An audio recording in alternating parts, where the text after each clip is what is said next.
नमस्कार, grand news की खबरों में आप सभी का स्वागत है। मैं हूं रंजना। खबरों की शुरुआत से पहले आइए नजर डालते हैं आज की हेडलाइंस पर। मुख्यमंत्री भूपेश बघेल पहुंचे दुर्ग जिले, जहां उन्होंने वासुदेव चंद्राकर की प्रतिमा का किया अनावरण। भिलाई के प्लेयर का बंगाल के हुगली नदी में मिली लाश, नेशनल प्रतियोगिता खेलने के लिए गया था गुवाहाटी। शातिर चोर गिरोह पुलिस की गिरफ्त में, जिनमें से एक नाबालिग सहित 7 आरोपी हुए गिरफ्तार। ग्रैंड न्यूज की खास रिपोर्ट में देखिए, खेलग्राम पुरई की बेटी चंद्रकला ओझा कैसे golden book of world record में नाम दर्ज कराने के लिए कर रही तैयारी। ग्रैंड न्यूज में अब खबरें विस्तार से। छत्तीसगढ़ के मुख्यमंत्री भूपेश बघेल दुर्ग जिले के दौरे पर थे, जहां उन्होंने वासुदेव चंद्राकर की प्रतिमा का अनावरण कर छत्तीसगढ़ में दिए उनके योगदान को स्मरण किया। दरअसल सन 2012 में छत्तीसगढ़ के दुर्ग जिले में कामधेनु विश्वविद्यालय की स्थापना की गई, जिसके बाद सन 2020 में विश्वविद्यालय का नाम बदलकर दाऊ श्री वासुदेव चंद्राकर कामधेनु विश्वविद्यालय रखा गया। आज विश्वविद्यालय में वासुदेव चंद्राकर की जयंती पर उनकी प्रतिमा का भी लोकार्पण विश्वविद्यालय परिसर में किया गया। मुख्यमंत्री भूपेश बघेल ने कहा कि वासुदेव चंद्राकर बहुआयामी प्रतिभा के धनी थे। मंत्री पद का न्योता भी मिला, लेकिन उन्होंने ठुकरा दिया।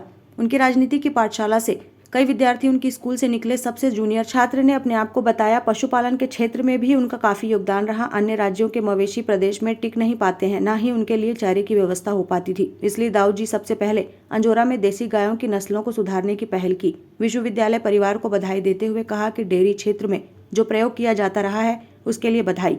प्रदेश में भी डेयरी का कारोबार सुधरने जा रहा है। गोबर अब लिपाई के लिए नहीं, पुताई के भी काम आ रहा है। वासुदेव चंद्राकर की जयंती है। इस अवसर पर मैं उन्हें नमन करता हूं कि वासुदेव चंद्राकर जी इस जिले में पूरे जीवन भर उनके इर्द गिर्द राजनीति चलती रही है और किसानों के लिए, गौपालकों के लिए पूरा जीवन उन्होंने समर्पित किया और इस कारण से इस विश्वविद्यालय का नाम उसके नाम से समर्पित किया गया। आज उसकी मूर्ति का अनावरण भी हुआ है और बहुत सुंदर प्रतिमा का लोकार्पण हुआ है। तो मैं इस अवसर पर पुनः वासुदेव चंद्राकर को नमन करता हूं।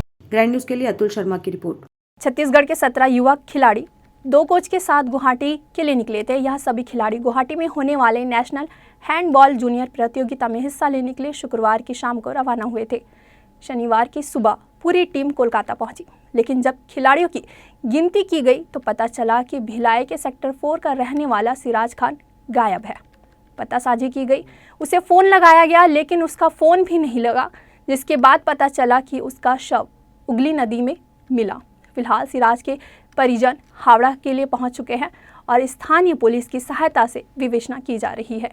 आपको बता दें कि शनिवार की सुबह टीम हावड़ा पहुंची, जहां से गुवाहाटी के लिए शाम को रवाना होना था, लेकिन जब सिराज नहीं मिला तब खिलाड़ियों ने उसे बहुत ढूंढा, लेकिन फिर भी उसका पता नहीं चला। शनिवार की रात 8:30 बजे फ़ोन करके जानकारी दी गई कि उनका बेटा सिराज नहीं दिख रहा है। तत्काल परिजन कोलकाता के लिए रवाना हो गए। आपको बता दें कि सिराज खान हैंडबॉल का अच्छा प्लेयर है और 10वीं का छात्र है। इसी वजह से उसका सिलेक्शन नेशनल स्तर पर खेलने के लिए हुआ था।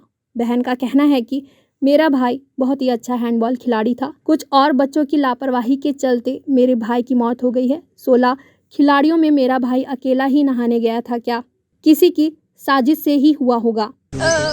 हम लोगों को कोर्स से 4 बजे पता चला कि शिरान का नंबर नहीं लग रहा था, तो कोच से संपर्क करने के बाद पता चला कि शिरान मिसिंग हो गया है। शिरान का फोटो मांगा कोच ने, तब पता चला कि हमारा शिरान मिसिंग हो गया है। ग्रैंड न्यूज के लिए अतुल शर्मा की रिपोर्ट। दुर्ग पुलिस ने शातिर चोर गिरोह को पकड़ने में सफलता हासिल की है। पकड़े गए आरोपियों में एक नाबालिग सहित 7 लोग शामिल हैं। वहीं पुलिस को आरोपियों के पास से लगभग 7,50,000 रुपए का सामान भी बरामद किया गया है। दरअसल दुर्ग जिले के ग्रामीण क्षेत्र में लगातार हो रही चोरी की घटनाओं को देखते हुए एसपी पल्लव ने अपराधियों की धरपकड़ का निर्देश जारी किया था। इसके लिए थाना अमलेश्वर, पाटन व रानी तराई के साथ एसीसीयू की टीमों को लगाया गया। इस बीच पुलिस ने बजरंगपारा अमलेश्वर निवासी सागर निर्मलकर को हिरासत में लिया। सागर निर्मलकर से पूछताछ में ये पता चला कि वो अपने साथी दुर्गानगर अमलेश्वर निवासी शंकर सेठी, आशीष देवांगन, हर्ष शिंदे व एक नाबालिग के साथ मिलकर पिछले 8-9 माह से चोरियां कर रहा है। इन शातिर चोरों ने जिले के ग्रामीण क्षेत्रों में 35 से ज्यादा चोरी की घटनाओं को अंजाम दिया है। अब तक इन चोरों ने मिलकर उतई, भखारा, अभनपुर, सिमगा, राजनांदगांव, धमतरी, गरियाबंद एवं रायपुर के अलग अलग क्षेत्रों से राह चलते लोगों से मोबाइल फोन चोरी करते थे। आरोपियों के अलावा चोरी का मोबाइल खरीदने वाले झीट निवासी आशीष साहू कट्टी अभनपुर निवासी खिलेश को भी गिरफ्तार किया है। आरोपियों के कब्जे से सोने चांदी के जेवरात, मोबाइल फोन व अन्य सामान बरामद किया गया है। 7 लोग गिरफ्तार किए गए, जिसमें एक विधिक से विरुद्ध बालक भी है। ये 4 जो है चोरी करने वाले थे, 3 जो है सामान खरीदने वाले थे। इनके द्वारा पिछले 6 महीने में 35,000 चोरी के घटनाओं को अंजाम दिया गया है। मुख्यतः मोबाइल चोरी की गई है और इनके द्वारा जो है घर के अंदर घुस के भी चोरी की गई है। सारे मोबाइल 35 मोबाइल जो है रिकवर किए गए हैं। जिनके मोबाइल से उनको वापस किए जाएंगे। इसमें पूछताछ में और भी अहम खुलासे हुए हैं, जिससे कि और भी चोर पकड़ाने की संभावना है। ग्रैंड न्यूज़ के लिए अतुल शर्मा की रिपोर्ट। कहाँ जाने करके तो मैं पूछता था तो इसका ध्यान मेरे तरफ हो जाता था सर। तो ना जो आगे में चलती गाड़ी में रखे रहते थे ना, उसको आगे गाड़ी में आगे रखते हैं क्या लोग फोन? सामने में राइट साइड में जेब में रखते हैं सर, सामने वाला ये भी बंद है। दुर्ग जिले के खेलग्राम कहे जाने वाले पुरई गांव की बेटी चंद्रकला ओझा लगातार 8 घंटे की तैराकी से golden book of world record में अपना नाम दर्ज कराने के लिए तैयारी कर रही है। इस उपलब्धि को हासिल करने के लिए वे 6 महीने से रोजाना कम संसाधन में ही गांव के तालाब में पूर्वाभ्यास कर रही है। 9 अप्रैल को दिल्ली से आने वाली golden book of world record team के समक्ष अपनी प्रतिभा का लोहा मनवाएगी। तैराकी की तैयारी को लेकर बताया कि उनका गांव पुरई को खेल गांव के नाम से जाना जाता है, जहां की उपलब्धि रही है कि 23 वर्षों में विभिन्न खेलों के लिए राष्ट्रीय और अंतर्राष्ट्रीय स्तर की खिलाड़ियों ने राज्य और देश का प्रतिनिधित्व किया है और आज गाँव के हर घर में कम से कम एक राष्ट्रीय खिलाड़ी है। खेल के माहौल के बीच वे भी अपनी 6-7 वर्ष की उम्र से तैराकी सीख चुकी हैं और इसके माध्यम से अपने गांव व देश का नाम रोशन करना चाहती हैं। मैं लगातार 8 घंटा तैरकर विश्व रिकॉर्ड बनाने जा रही हूँ, जिसमें मैं 12 से 13 घंटा प्रैक्टिस करती हूँ और मेरा टारगेट है कि मैं आगे 8 घंटा में कम से कम बहुत ज़्यादा किलोमीटर तैर सकूँ। यही मेरा टारगेट है। वर्ल्ड रिकॉर्ड के लिए तो ऐसे देखा जाए तो काफ़ी लंबी हमारी तैयारी है, लेकिन अभी जो ऐसे तैर रहा है डेली 12 से 13 घंटा रोज़ सुबह और शाम मिला के प्रैक्टिस चल रही है। इसमें क्या है, लगातार 8 घंटे तैरकर रिकॉर्ड बनाना है, लेकिन हमारा टारगेट है कि उस 8 घंटे में ज़्यादा से ज़्यादा दूरी तय कर सकें। इसके लिए 9 अप्रैल डिसाइड हुआ है, जिसके लिए दिल्ली से टीम आ रही है। ग्रैंड न्यूज़ के लिए वैभव चंद्राकर की रिपोर्ट। कसारीडीह स्थित ममता निषाद को टोनहीन बताकर ससुराल वालों ने बैगा के हवाले कर दिया, जहां बैगा ने उपचार के नाम पर ममता को बुरी तरह से जख्मी किया। बैगा के खिलाफ कार्यवाही किए जाने की मांग को लेकर बीजेपी महिला मोर्चा की महिलाओं ने जिला कलेक्टर को ज्ञापन सौंपा है। बीते दिनों दुर्ग जिले के ग्राम कसारीडीह में टोनहीन प्रताड़ना से त्रस्त ममता नाम की महिला को प्रताड़ित कर ससुराल वालों ने उसे बैगा के हवाले कर दिया, जहां बैगा ने ममता निषाद को गर्म आग व कील पर भी चलवाया, जिससे ममता की हालत बिल्कुल नाजुक हो गई। गंभीर स्थिति में ममता के घर वालों ने उसे जिला चिकित्सालय में भर्ती कराया गया। इस बात की शिकायत जैसे ही भारतीय जनता पार्टी महिला मोर्चा की महिलाओं को लगी, तत्काल उन्होंने इस बात को संज्ञान में लिया और जिला कलेक्टर के नाम ज्ञापन सौंपकर दोषी ससुराल वाले और बैगा के खिलाफ कार्यवाही करने की मांग प्रशासन से की है और भविष्य में इस तरह की घटना दोबारा ना हो, उसके लिए प्रशासन से निवेदन किया है। पूरा परेशान करके रखती थी देरानी और जेठानी, देवर भी शामिल हुए। मेरे छोटे छोटे बाल बच्चा, 1 जन कमाने वाला, 4 जन खाने वाला। अभी भरपाई कौन भरी? शासन दे दी, भरपाई कर दी। बता, अभी मैं छुट्टी करा के कल जाऊँ तो फिर घर में मैं बच्चा मन खिलाऊँगा, मैं काला खाऊँ। जब से भर्ती हूँ तब से मोरा आदमी मेरे पीछे लगे। महिला मोर्चा भाजपा की तरफ से हम लोग उस दर्द जो हुआ है उसके लिए हम लोग सभी आए हैं। उस घटना का हम लोग निंदा करते हैं। करहीडी, ग्राम करहीडी जो नगर निगम क्षेत्र में आता है और थाना रंची यहाँ फुलगांव है, उस बीच में आज जो महिला सशक्तिकरण की दिशा में हमारे देश के यशस्वी प्रधानमंत्री आगे बढ़ रहे हैं और उस यहाँ के जो मुख्यमंत्री और जो गृह मंत्री है उस कोई कुछ कार्रवाई नहीं कर रही है। वो महिला को कई बार प्रताड़ित किया गया है, कोयले से, खिले से, और आज उसके मायके वाले लोग भी ज़बरदस्ती उनको लेके हॉस्पिटल में भर्ती किए हैं, किसी से मिलने नहीं दे रहे हैं। शासन प्रशासन भी इस पर कोई ध्यान नहीं दे रहे हैं। अभी हम लोग कलेक्टर महोदय को ज्ञापन देने आए हैं। कलेक्टर को भी हम लोग बोले हैं जो सख्त से सख्त जो अधिनियम में है उस पर सख्त कार्रवाई किया जाए, क्योंकि आज एक महिला के ऊपर हो रहा है, कल कोई दूसरे महिला के ऊपर होगा, परंतु ऐसा नहीं होना चाहिए। भारतीय जनता पार्टी महिला मोर्चा हम उस महिला के साथ हैं। अभी हम लोग यदि हॉस्पिटल भी मिलने जाएंगे, उन पर हम जरूर आगे कलेक्टर को और बोलेंगे कि सख्त कार्रवाई हो। एसपी से भी बात करेंगे कि इन पर बहुत कार्रवाई होना चाहिए। महिला थाना वालों को भी फोन करेंगे। कांग्रेस की सरकार है, दिनों दिन यहाँ अत्याचार बढ़ती जा रही है। एक महिला, साधारण सी महिला के ऊपर इतना बड़ा प्रताड़ना हो रही है तो बहुत गलत बात है। भिलाई स्टील प्लांट के अंदर सेंट्रो कार से लोहा चोरी कर ले जाते सीआईएसएफ ने एक बीएसपी कर्मी को पकड़ा है। आरोपी ने लोहा चोरी करने के लिए कार की सीट के नीचे एक बॉक्स बनाया था। उसी बॉक्स में छिपा कर रखे 2 क्विंटल लोहा बरामद किया गया है।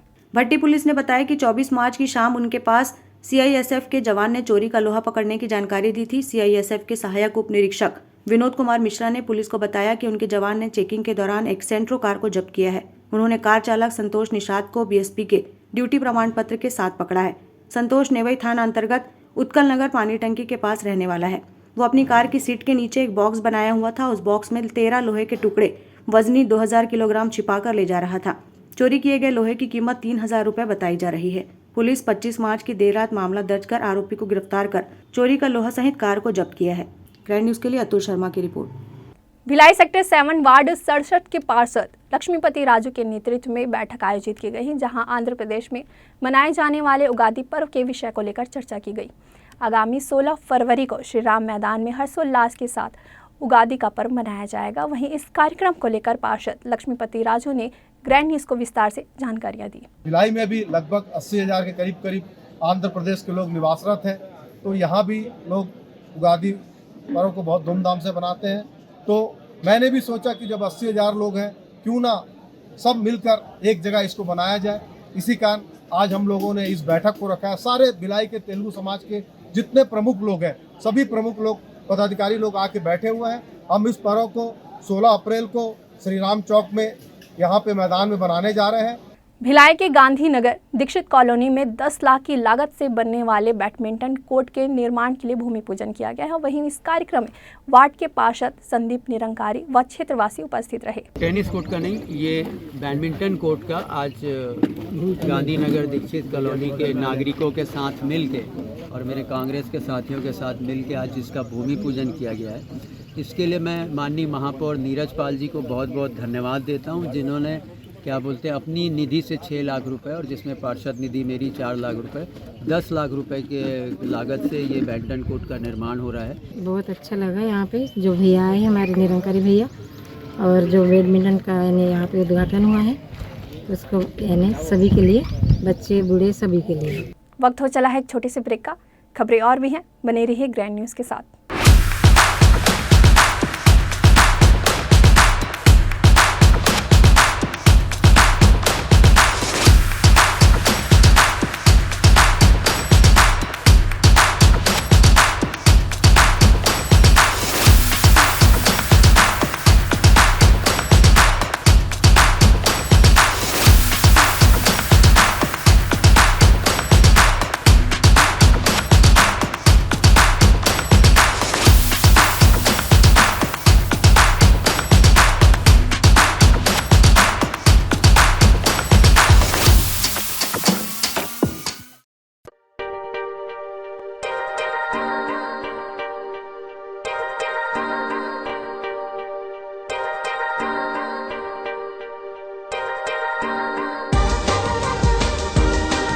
Relationships are forever. Out of all loved ones, your children are most precious. One of our biggest dreams is to give our children's marriage the top in luxury and facility.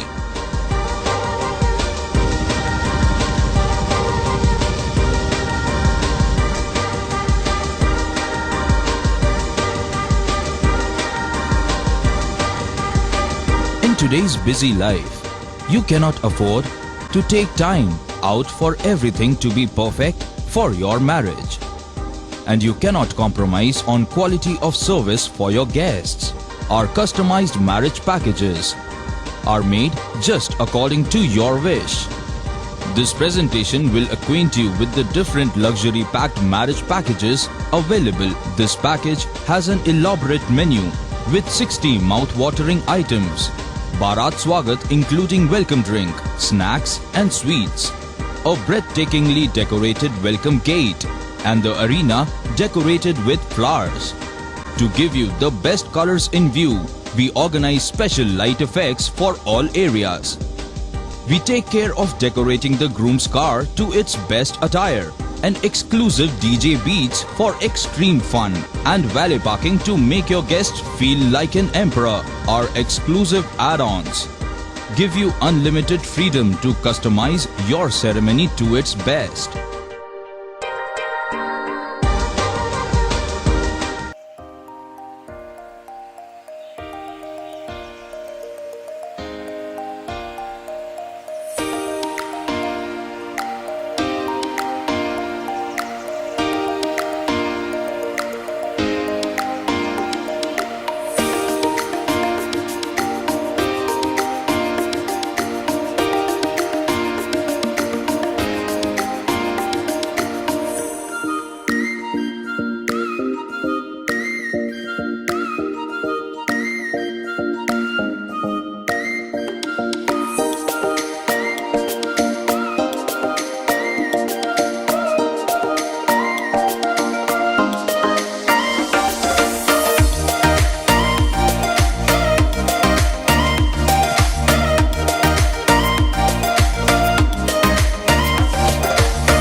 Break के बाद आपका स्वागत है। Police महानिरीक्षक के निर्देश पर anti crime and cyber unit के द्वारा 101 नग गुम मोबाइल खोजे गए हैं, जिसकी कीमत लगभग 12.5 लाख रुपए बताई जा रही है। पुलिस महानिरीक्षक के द्वारा जिला पुलिस अधीक्षक को गुम मोबाइलों की पतासाजी कर संबंधितों को सुपुर्द करने का निर्देश दिया गया है, जिसके परिपालन में पुलिस अधीक्षक के द्वारा एक विशेष टीम का गठन किया गया है। Anti crime and cyber unit को गुम हुए मोबाइल को खोजकर मोबाइल धारकों को वितरण करने का निर्देश दिया गया है, जिसके बाद पुलिस के द्वारा विशेष अभियान चलाया गया है एवं दुर्ग, भिलाई, राजनांदगांव, बालोद, बेमेतरा और रायपुर क्षेत्रों में कुल 101 नग विभिन्न कंपनियों के मोबाइलों को जब्त किया गया है। सभी मोबाइलों का वितरण मोबाइल धारकों को किया गया। पूरी कार्यवाही में anti crime and cyber unit की टीम की उल्लेखनीय भूमिका रही है। पुलिस अधीक्षक डॉक्टर अभिषेक पल्लव ने कुछ इस तरह से अपनी प्रतिक्रिया दी है। आवेदन दे सकते हैं या किसी भी नजदीकी थाने में जाके दे सकते हैं। ये नंबर है 9479191262। जितनी जल्दी आप इसकी जानकारी देंगे उतना जल्दी रहेगा। ग्रैंड न्यूज के लिए अतुल शर्मा की रिपोर्ट। नगर निगम प्रशासन के द्वारा शहर की सफाई व्यवस्था को लेकर सफाई ठेका को करोड़ों रुपए दिया जाता है, बावजूद इसके सफाई व्यवस्था में जरा भी सुधार देखने को नहीं मिल रहा है। शहर में जगह जगह फैला कचरा और गंदगी सफाई व्यवस्था की पोल खोल रही है। शहर की साफ सफाई व्यवस्था को लेकर नगर निगम प्रशासन के द्वारा नागपुर के एक एजेंसी को करोड़ों रुपए का ठेका दिया गया है, लेकिन सफाई व्यवस्था अभी भी जस की तस बनी हुई है। शहर में जगह जगह फैला कचरा और गंदगी नई एजेंसी की कार्यप्रणाली का पोल खोल रहा है। सफाई एजेंसी के कर्मचारी अपने कार्यों को लापरवाही पूर्वक अंजाम दे रहे हैं। यह नज़ारा हाउसिंग बोर्ड मुख्य मार्ग के सड़क का है, जहां पर कचरा फैला हुआ है। सफाई व्यवस्था की पोल खोलने के लिए पर्याप्त है। कचरे में शामिल प्लास्टिक और पन्नियों को खाकर मवेशी बीमार पड़ रहे हैं। नगर निगम के स्वास्थ्य विभाग के द्वारा कार्यों की मॉनिटरिंग भी नहीं की जा रही है। वहीं ठेका एजेंसी के कर्मचारी भी सफाई व्यवस्था को लेकर किस तरह से अपने कार्यों को अंजाम दे रहे हैं, इसे देखकर स्पष्ट हो जाता है। ऐसी स्थिति शहर के अंदरूनी क्षेत्रों में अनेक स्थानों पर देखी जा सकती है। कचरा उठाने को लेकर कर्मचारी लापरवाही बरत रहे हैं, जिससे बीमारियों के फैलने का अंदेशा बना हुआ है। वहीं दूसरी ओर लोगों के द्वारा भी सड़क के किनारे कचरा फेंकने का कार्य किया जा रहा है। निगम प्रशासन की लाख समझाइश के बावजूद लोग भी सुधरने को तैयार नहीं है। इस संबंध में निगम के कर्मचारी भी किसी तरह से चर्चा करने को तैयार नहीं है। शहर को पूर्ण रूप से साफ सुथरा करने के लिए करोड़ों रुपए की लागत से सफाई ठेका दिया गया था, लेकिन निगम अधिकारियों के द्वारा कार्यों की मॉनिटरिंग नहीं की जा रही है। फिलहाल ऐसी व्यवस्था की स्थिति में कब सुधार होगा यह देखने वाली बात है। ग्रैंड न्यूज के लिए भिलाई से संजय दुबे की रिपोर्ट। नगर निगम के द्वारा विभिन्न स्थानों पर वाटर एटीएम लगाए गए हैं, जिसमें से अधिकांश वाटर एटीएम बंद पड़े हुए हैं। वहीं इस भीषण गर्मी में लोगों को पेयजल के लिए परेशान होना पड़ रहा है। लोगों को गर्मी के मद्देनज़र ठंडा पानी उपलब्ध कराने के लिए निगम प्रशासन के द्वारा शहर के विभिन्न स्थानों में वाटर एटीएम लगाए गए हैं। इनमें से ज़्यादातर बंद पड़े हुए हैं। वैशाली नगर कॉलेज स्थित वाटर एटीएम के संधारण का कार्य कुछ दिन पूर्व शुरू किया गया था, जो अब बंद हो चुका है। वहीं संधारण के पश्चात भी लोगों को वाटर एटीएम का लाभ नहीं मिल पा रहा है। वहीं पावर हाउस चौक स्थित लगाए गए 2 वाटर एटीएम भी बंद पड़े हुए हैं। इस वाटर एटीएम का उपयोग छोटे दुकानदारों के द्वारा अस्थायी रूप से की जा रही है। अपनी दुकानों का सामान रखकर दुकानदारी की जा रही है, जिससे इस भीषण गर्मी में लोगों को ठंडे पेयजल के लिए परेशान होना पड़ रहा है। दोनों वाटर एटीएम पिछले काफ़ी लंबे वक्त से बंद पड़े हुए हैं। रास्ते से गुजरते लोग इन वाटर एटीएम को देखकर ठहरते तो ज़रूर हैं ठंडे पानी के लिए, लेकिन इन्हें निराशा होकर लौटना पड़ता है।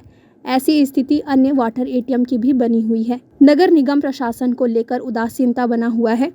सामाजिक कार्यकर्ता सुमन शील ने कहा कि इस संबंध में कलेक्टर से मिलकर शिकायत की जा रही है। भिलाई नगर निगम के द्वारा आज से 5 साल के लगभग पहले लोगों को शुद्ध जल देने के नाम पर और इस तरह से शुद्ध जल के नाम पर जनता के रुपयों की बर्बादी हुई है, उसका साक्षात उदाहरण एटीएम जो बनाया गया था शुद्ध पानी दिलाने के नाम पर, उसे कम से कम 13 स्थानों पर भिलाई नगर निगम के द्वारा निर्माण किया गया था, जो कि वर्तमान में 1-2 को छोड़ के बाकी लगभग 10 के करीब एटीएम पानी बंद पड़ी हुई है और जिसका कई बार शिकायत हो जाने के बावजूद जिस पर निगम के द्वारा मेंटेनेंस के नाम पर पुनः चालू करवाया है, परंतु 2-3 दिन के उपरांत, जिसमें कि एक उदाहरण वैशाली नगर के कॉलेज के सामने बने एटीएम को भी देख सकते हैं। इस तरह से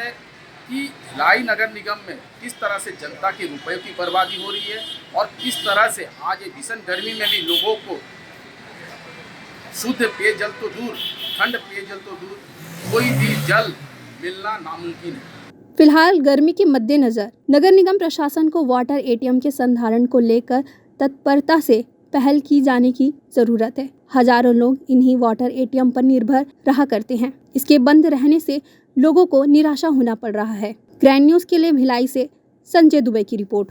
गुमटियों का आवंटन करने के नाम से पावर हाउस में वर्षों से छोटे व्यापार से जुड़े दुकानदारों की दुकानों को निगम प्रशासन के द्वारा हटाया गया है। पावर हाउस ओवरब्रिज के नीचे व्यवस्थापन के नाम पर नगर निगम प्रशासन द्वारा जो पिछले कई सालों से व्यापार करते आ रहे छोटे दुकानदार, उन्हें हटा दिया गया है।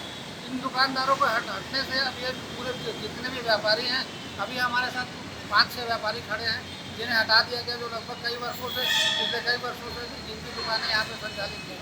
दुकानें हटने से इन्हें क्या किस तरह की परेशानियों का सामना करना पड़ता है, आइए हम इन्हीं से जानते हैं। हाँ भैया बताएंगे, आपकी दुकान यहाँ कब से थी और क्या बोल के हटाया गया? अरे सन 70 से यहीं पे है।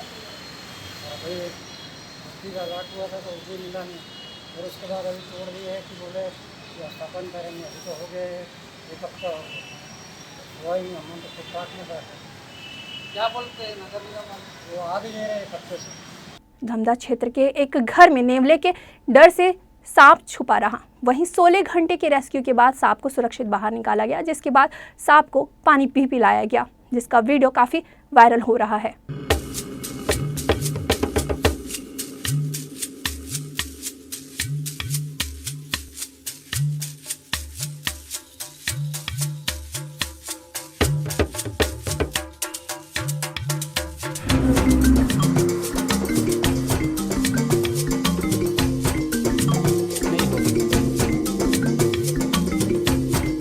यातायात के नियमों का उल्लंघन करने वाले वाहन चालकों के खिलाफ यातायात पुलिस का अभियान जारी है। वहीं एसपी ने सभी को यातायात नियम का पालन करने की अपील की है। जिला पुलिस अधीक्षक डॉक्टर अभिषेक पल्लो के निर्देश पर यातायात के नियम का उल्लंघन कर वाहन चालकों के खिलाफ यातायात पुलिस का अभियान शहर के सभी चौक चौराहों पर जारी है। इसी के तहत चंद्रा मौर्य अंडरब्रिज के पास यातायात पुलिस के द्वारा सघन अभियान चालकों वाहनों का परिचालन कर रहे ऐसे वाहन चालकों को पकड़ा गया जिनके द्वारा यातायात के नियम का उल्लंघन किया जा रहा था। 2 पहिया चालकों के साथ साथ 4 पहिया वाहन चालकों को पकड़ा गया। 2 पहिया चालकों के द्वारा बिना हेलमेट लगाए वाहनों को परिचालन किया जा रहा था। वहीं ऐसे 4 पहिया चालक का यातायात पुलिस की पकड़ में आए, जिनके द्वारा सीट बेल्ट ना पहनने वाले चालकों के खिलाफ जुर्माना वसूलने के साथ साथ भविष्य में यातायात के नियम का पालन करने की समझाइश दी गई। मौके पर मौजूद यातायात पुलिस के सहायक उप निरीक्षक सतीश कुमार पांडे ने अभियान की जानकारी दी। वहीं दुर्घटनाओं से बचने के लिए लोगों से यातायात नियम के पालन किए जाने की जरूरत है। वहीं डीएसपी ट्रैफिक ने बताया कि अभियान निरंतर जारी रहेगा। कार्रवाई जारी चाहे क्या है, रोड में लोग चल रहे हैं, रोज एक्सीडेंट हो रहा है। प्रशासन होने के नाते जो है, प्रशासन जो है, जैसे समाज में जो माता पिता होते हैं ना, घर में किसी भी घर का मुखिया होता है, माता पिता होते हैं, उस घर में जो भी हानि होती है उसका जो पेरेंट्स होता है, गार्जियन होता है, उसको भोगना पड़ता है। वैसी सरकार होती है, जो सरकार पे होती है उसके ऊपर ये बोझ रहता है।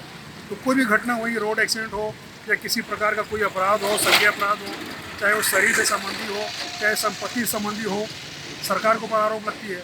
और सरकार में कि वो पुलिस, जिसके जो विभाग की जिम्मेदारी होती है, उसके ऊपर आरोप लगता है। तो हम यही निवेदन करते हैं मीडिया के माध्यम से, और रोज करते हैं हम ये, कि आप सीट बेल्ट लगा के चलें, आप हेलमेट लगा के चलें, आप गाड़ी को इंश्योर करके चलें, आप पॉल्यूशन बनवाइए, आप परमिट बनवाइए।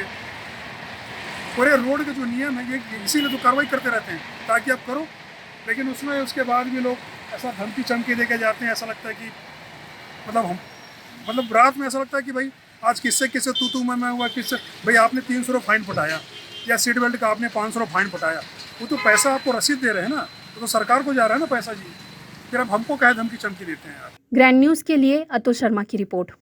दुर्ग जिले में पुलिस अधीक्षक डॉक्टर अभिषेक पल्लव के मार्गदर्शन में बेहतर कानून व्यवस्था बनाए रखने के लिए नित्य नए प्रयास किए जा रहे हैं। वहीं पुलिस आरक्षकों के कारनामे विभाग की छवि को धूमिल कर रही है। कुछ दिन पूर्व आरक्षक मनोज मोहब्बे के द्वारा नोटिस तामील रोकने के लिए 20,000 रुपये मांगने का मामला प्रकाश में आया है।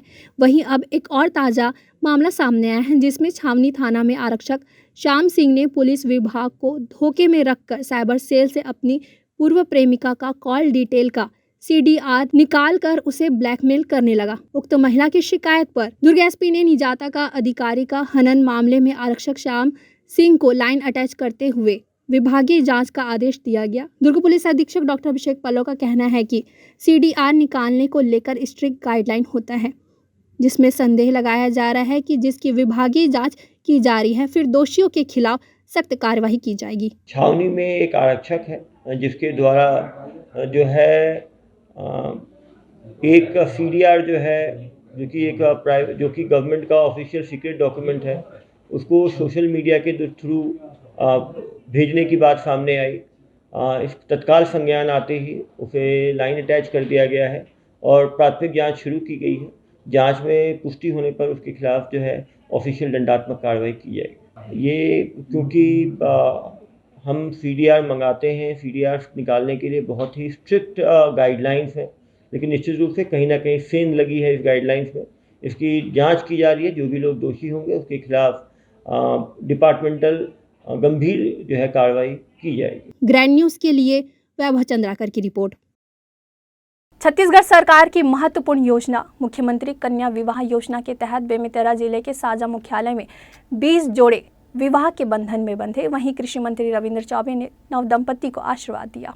साजा अंबेडकर भवन में मुख्यमंत्री कन्या विवाह योजना के तहत सामूहिक कन्या विवाह का कार्यक्रम आयोजित किया गया, जहां साजा परियोजना क्षेत्र के 20 नवदंपति जोड़ों का विवाह संपन्न हुआ। इस कार्यक्रम के दौरान नवदंपति जोड़ों को मंत्रोच्चार के साथ अपनी जीवन की नई शुरुआत करने 7 फेरे पूर्ण किए गए और विवाह के बंधन में बंध गए। वहीं कृषि मंत्री रविंद्र चौबे ने कहा कि मुख्यमंत्री कन्या विवाह योजना गरीब परिवार के लिए एक सौगात है, क्योंकि एक गरीब परिवार की बेटी का विवाह आज सरकार करा रही है, वो भी आज बिना पारिवारिक खर्च के। उन्होंने आगे कहा कि मैं अपने मुख्यमंत्री भूपेश बघेल जी के संवेदनशील सोच का आभार करता हूं, जिन्होंने गरीबों की तकलीफों को समझते हुए इस योजना को निरंतर चला रखा है।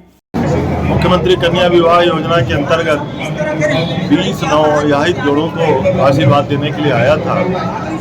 हम लोग ये सामुदायिक भवन बनाते हैं और अगर इस तरीके से पवित्र आयोजन होता है तो मन में खुशी भी होती है। मैं महिला बाल विकास के अधिकारियों को, अपने जिला प्रशासन को हृदय से बधाई देता हूँ, नवविवाहित जोड़ों को भी बधाई देता हूँ। एक सुंदर आयोजन हमारे साझा में हुआ है और उम्मीद करते हैं आने वाले समय में इसका और विस्तार होगा। अभी 1 अप्रैल से इस योजना का विस्तार आदरणीय मुख्यमंत्री जी ने करते हुए 25,000 की जगह में 50,000 रुपया देने की घोषणा की है। तो आने वाले समय में जो विवाह होंगे उसमें लोगों को और लाभ होगा। Bureau report, grand news.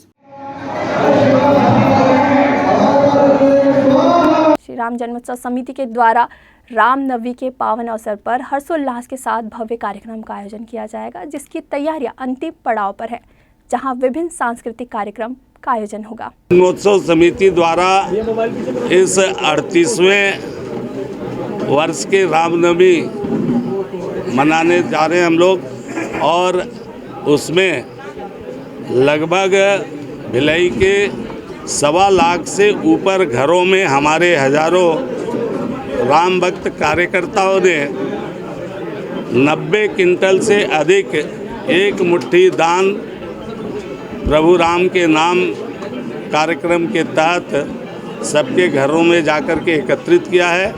और उसके जनता के द्वारा जो झोपड़ी से लेकर के महल में रहने वाले, श्रमिक से लेकर के अधिकारी, प्रत्येक आय वर्ग, प्रत्येक मतों को मानने वाले लोग और प्रत्येक समाज के लोग, जो भिलाई का लघु भारतीय स्वरूप है, उसी के समान सबने इसमें योगदान दिया है। मैं उन सबका राम जन्मोत्सव समिति की तरफ से हृदय से आभार व्यक्त करता हूं और सबको उस रामनवमी के त्यौहार में आने का आमंत्रण देता हूं। ग्रैंड न्यूज़ की खबरों में फिलहाल इतना ही। मुझे दीजिए इजाज़त। नमस्कार।